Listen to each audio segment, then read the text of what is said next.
নূর হোসেনের মৃত্যুর খবর পাওয়ার পর তার পরিবার দিশেহারা হয়ে বিভিন্ন হাসপাতাল ও আঞ্জুমান মফিদুলে খোঁজ নেয়, কিন্তু কোথাও তার লাশ পাওয়া যায়নি।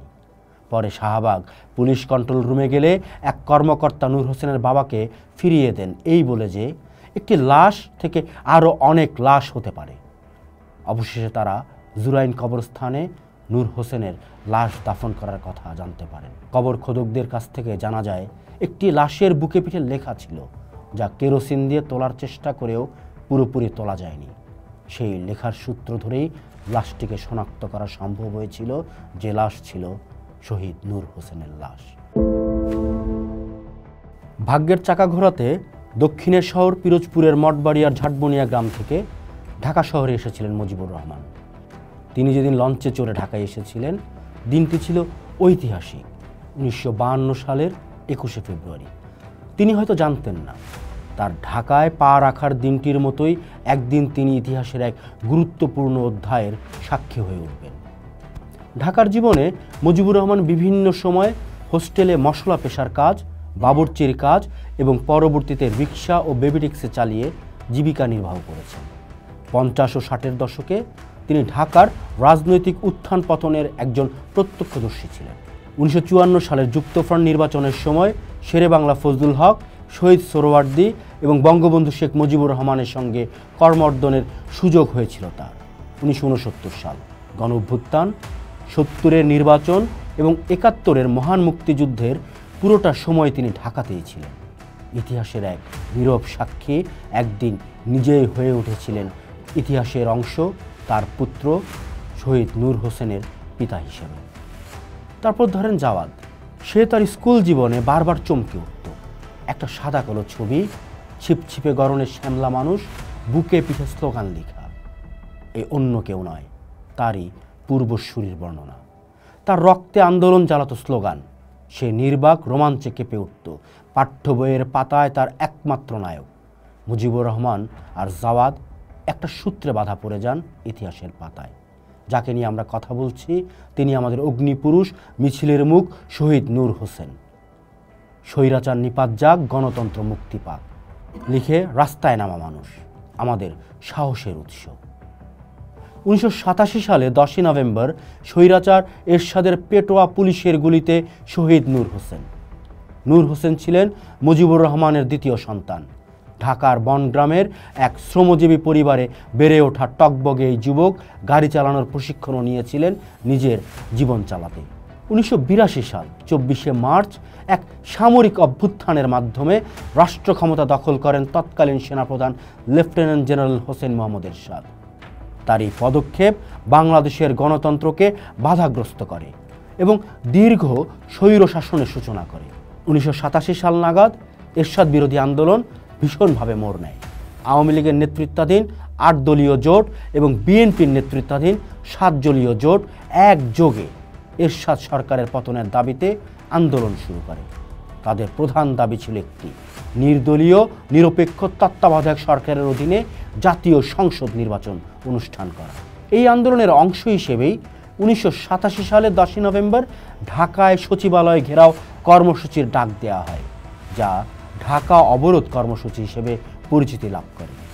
এই কর্মসূচির উদ্দেশ্য ছিল সরকারের প্রশাসনিক কেন্দ্রকে অচল করে অবিলম্বে পদত্যাগে বাধ্য করা। এই উত্তাল সময়ে এক ব্যতিক্রমী প্রতিবাদের ভাষা নিয়ে হাজির হন নূর হোসেন। তিনি নিজের শরীরকে প্রতিবাদের ক্যানভাস বানিয়েছিলেন। বুকে স্বৈরাচার নিপাত যাক এবং পিঠে গণতন্ত্র মুক্তি পাক স্লোগান লিখে মিছিলে নামার সিদ্ধান্ত নেন। এই ঐতিহাসিক স্লোগানটি লিখে দিয়েছিলেন শিল্পী মোহাম্মদ একরাম হোসেন।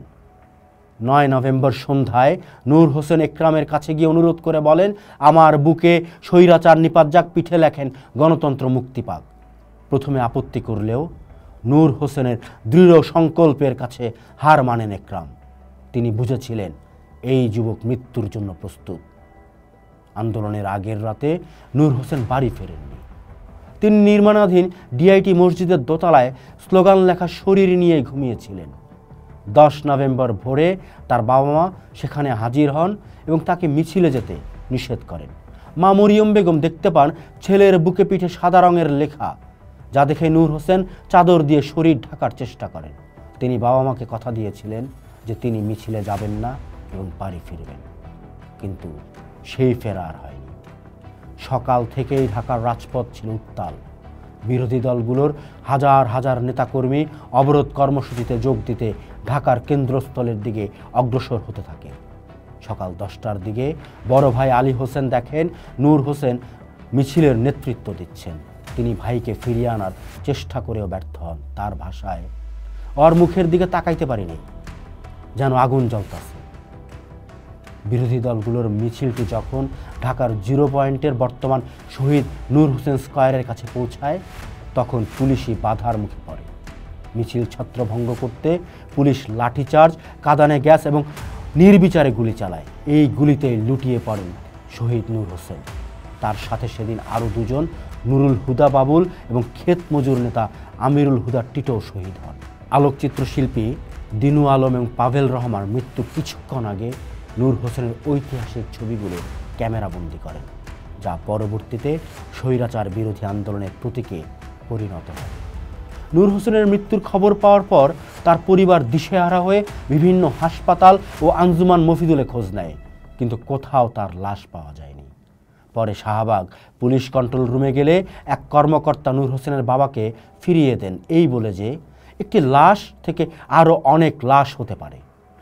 অবশেষে তারা জুরাইন কবরস্থানে নূর হোসেনের লাশ দাফন করার কথা জানতে পারেন। কবর খোদকদের কাছ থেকে জানা যায় একটি লাশের বুকে পিঠে লেখা ছিল, যা কেরোসিন দিয়ে তোলার চেষ্টা করেও পুরোপুরি তোলা যায়নি।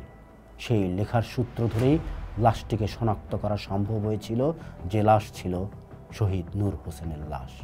অনেক দিন পর কবি শামসুর রহমান এবং মতিউর রহমানের সম্পাদনায় একটি বই বের হয় শহীদ নূর হোসেন নামে। সেই বই থেকে কিছু অংশ আপনাদেরকে পড়ে শোনাচ্ছি। নূর হোসেনের মৃত্যুর মাত্র 17 দিন পর তার বৃদ্ধ পিতার সাথে পরিচয় হয় মতিউর রহমান। এই পরিচয়কে আকস্মিক ও বেদনাদায়ক আখ্যা দিয়ে তিনি লিখেছেন, 28 নভেম্বর 1987 ওয়ারি থেকে বেবি ট্যাক্সিতে করে মণিপুরি পাড়ায় শিল্পী কামরুল হাসানের বাসা হয়ে বংশালের দিকে রওনা দিয়েছি। বেবি ট্যাক্সি ইন্দিরা রোড হয়ে ফার্ম গেটের দিকে যাচ্ছে। এমন সময় বৃদ্ধ ট্যাক্সি চালক চকিত পিছন ফিরে বললেন, আমি আপনাকে চিনি, আপনি পত্রিকার লোক, আর আমি শহীদ নূর হোসেনের বাবা। তার কথায় আমি চমকে উঠলাম। নূর হোসেনের বাবার নাম মুজিবুর রহমান। ওই সময় তার বয়স ছিল 60। পেশায় ছিলেন বেবি ট্যাক্সি চালক। এমন এক শ্রমজীবী পরিবার থেকে উঠে আসেন নূর হোসেন। 5 ভাই বোনের মধ্যে তিনি দ্বিতীয়। সবার ছোট এক বোন কোনো না কোনো পেশায় যুক্ত ছিলেন প্রত্যেকে। কেউ মিনিবাসের চালক, কেউ বাস চালকের সহকারী, কেউ লেদ মিস্ত্রি। নূর হোসেনও গাড়ি চালানোর প্রশিক্ষণ নিয়েছিলেন। 24 বছরের টকবগে এই যুবক পরিবারের সদস্যদের সঙ্গেই থাকতেন ঢাকার বনগ্রামে। নূর হোসেন 38 বছর আগে প্রাণ দিয়েছিলেন গণতন্ত্রের মুক্তির জন্য। গণতন্ত্র কি মুক্তি পেয়েছে? আবার তো দেখা দিয়েছিল ফ্যাসিবাদী স্বৈরাচার। তাই 14 মাস আগে প্রাণ দিতে হয়েছে আবু সাইদ সহ অনেককেই। গণতন্ত্র কি মুক্তি পাবে? আমাদের রাজনৈতিক দলগুলো কি এমন প্রাণের মূল্য দিতে জানে? নূর হোসেনের আত্মত্যাগ বৃথা যায়নি। নূর হোসেনের আত্মত্যাগ স্বৈরাচার বিরোধী আন্দোলনকে অপ্রতিরোধ্য করে তুলেছিল এবং যার ধারাবাহিকতায় 1990 সালের 6 ডিসেম্বর স্বৈরশাসক এরশাদের পতন ঘটে। যুগ যুগ ধরে নূর হোসেনরা দেশের জন্য, গণতন্ত্রের জন্য নিজেদের জীবন উৎসর্গ করে এসেছেন। 1987 সালের 10 নভেম্বর নূর হোসেনের সঙ্গে 2024 সালের জুলাইয়ের 16 তারিখ আমরা মিলিয়ে দেখতেই পারি। শহীদ আবু সাইদের আত্মত্যাগের এক অদ্ভুত মিল আপনারা খুঁজে পাবেন। প্রজন্ম থেকে প্রজন্মে মুক্তির পতাকা বহনের এই ধারা অব্যাহত রয়েছে, যার নাম কখনো আসাদ, কখনো নূর হোসেন, কখনো বা আবু সাইদ। তাদের রক্তেই আমাদের পতাকার লাল রং আরও গভীর হয়ে উঠেছে। আমরা বারবার ইতিহাসের সাহসী পুনরাবৃত্তির ভেতর দিয়ে হেঁটে যাই। কবি শামসুর রহমান তার বুক তার বাংলাদেশের হৃদয় কবিতায় নূর হোসেনের আত্মত্যাগকে এভাবেই অমর করে রেখেছেন, যেন সে নির্ভীক যোদ্ধা যাচ্ছে রণাঙ্গনে। উদম শরীরে নেমে আসে রাজপথে, বুকে পিঠে রৌদ্রের অক্ষরে লেখা অনন্য স্লোগান। বীরের মুদ্রায় হাঁটে মিছিলের পুরো ভাগে এবং হঠাৎ শহরের টহলদার ঝাঁক বন্দুকের সীসা নূর হোসেনের বুক নয়, যেন বাংলাদেশের হৃদয় ফুটো করে দেয়। বাংলাদেশ বনপরা হরিণীর মতো আর্তনাদ করে, আর তার বুক থেকে অবিরল রক্ত ঝরতে থাকে, রক্ত ঝরতে থাকে। পোস্ট দেখুন, ভাবুন, করুন, থাকুন পোস্টের সাথেই।